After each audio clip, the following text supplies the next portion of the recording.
Hey guys, today I'm going to be reviewing and unboxing a forward 5-inch vise. It's a bench vise. I looked at a lot of different ones on Amazon, read a lot of different reviews.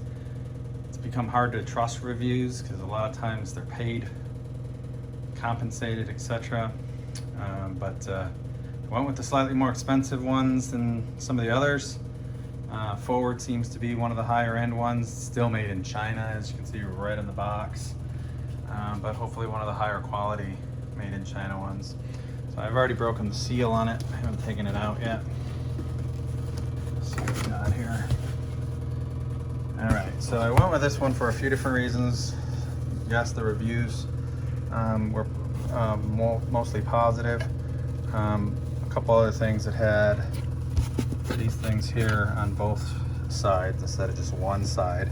A lot of the reviews I saw for other models, different brands, only had it on one side, and that was one of the big faults that a lot of people mentioned in the reviews. So I'm going to pull it out of the box and I'm going to try to mount it onto my garage cabinet, and I'll show you guys how it goes and try to give it a test to see how well it works. Give you my first impressions at least. All right, so here it is out of the box. It is a beast. It is heavy as anything. Seems to be mostly die cast metal. It's got kind of a powdery sort of paint on it, I think. It seems to be very solid. One of the complaints of one of the other models of forwards was that the base wasn't even. I do not seem to see a problem with my base, so hopefully I don't have issues with that. Seems like a good solid bar here. I did see some others that said they got their bar bent. I don't seem to have a problem with that either. So far I'm in good shape. I think this is where I'm going to mount it. I have a grinder already mounted here. Probably bring it as close as I can to the edge here and mount it. And then this allows you to swivel it. So once you loosen these guys, and I should be able to, it's a 360 degree swivel. So I'll probably get it such that two of the bolts are there. It did not come with the bolts. That's probably typical, but I'm gonna try to find some bolts that I can use. If not, it would be a run to the hardware store before I could install it. But I think I probably have some in my bin of screws here.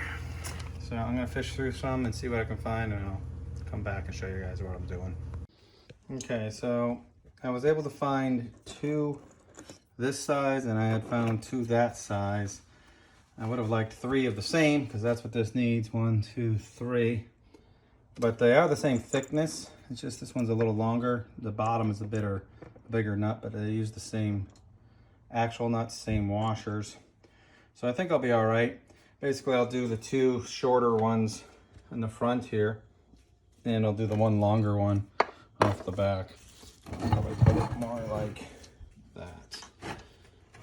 Probably how I set it up, like that, with the longer of them back there underneath. Okay, so I think I found the drill bit I'll need.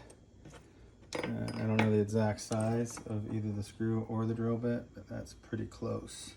So even if it's not quite big enough, I can just move around the drill bit a few times until it allows the screw to go through. So I'm going to go ahead and hook that up to my drill, and then I'll show you how I drill the holes.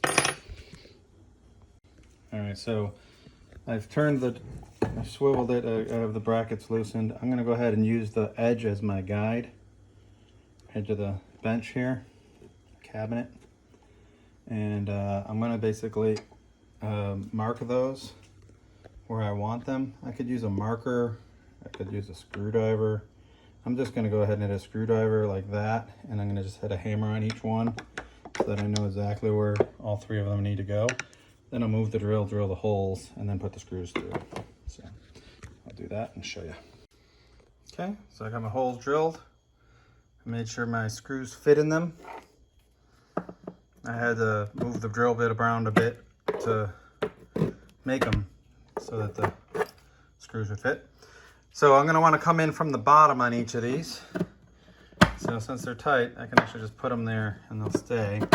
But I want to use washers on both sides, top and bottom.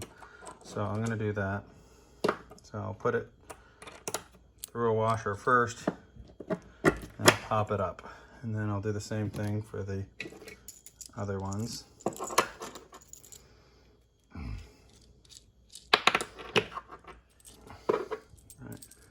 One washer for the top, one for the bottom.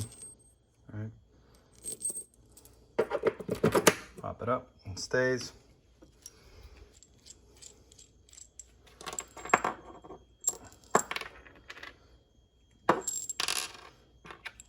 Again, I'm using that big long one for the back one because it's probably gonna have the most resistance anyways. So there we go. So all three are on. Next, I will place the vise over it, and then I'll start to secure another washer on top with each of the bolts. I already got out for the one size bolt, I need a 14. For the other, I need a 17 on the bottom. I haven't checked on the top yet, but I will right now.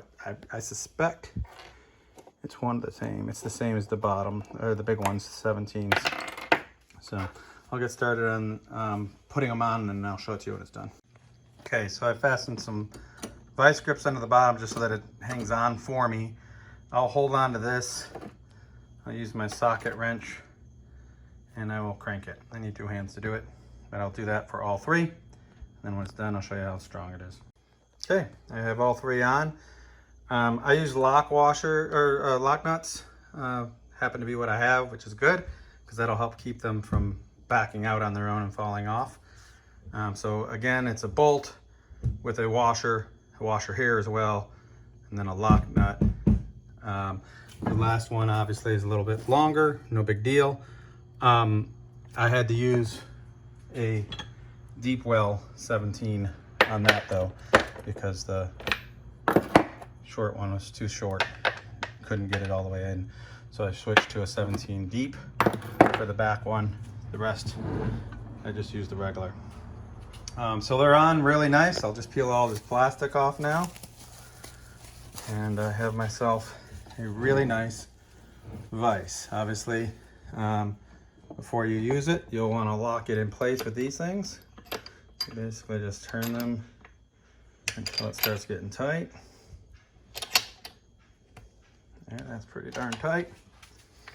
Now I'll do the same thing on this side. And again, some of the cheaper ones did not have a thing like that on both sides. They just had one on one, which would make your swivel not very strong. So I get no wobble here. It is on there really well. This feels very smooth when I rotate it. I like that this one has the gear hidden underneath this U channel. Again, the cheaper ones don't. They'll just have the gear showing. So this is much nicer. This feels very sturdy. I don't get a lot of wobble when I shake it. So I think this is going to be a pretty darn good vise. And the reviews seem to bear the truth of that. But time will tell. I will update if I find otherwise. I am not sponsored by in any way, shape, or form this company. I bought this on Amazon. I will provide the link to it on Amazon. This is the 5-inch. They do sell a 4 and a 6. I think they even sell larger than 6, but those are the main ones you'll find. But this thing's big enough for me. One of the nice things that this type of vise has that a lot of them don't is right here. Those, see how that's got grips there? That's for pipes. So you can screw right onto a pipe and hold that pipe really solid instead of trying to screw it, putting it on your pads. So that's a advantage that this particular vise has that a lot of them don't. So pay attention when you're buying to what you're getting. So that's it for this one. I think it's going to be a good vise. I didn't have one. I've been wanting one Finally decided to spend a little bit of money. It was like $105. But at any rate, like, subscribe, and ask any questions or comments you may have in the comment section, and I will try to answer. I will provide a link to the product out on Amazon.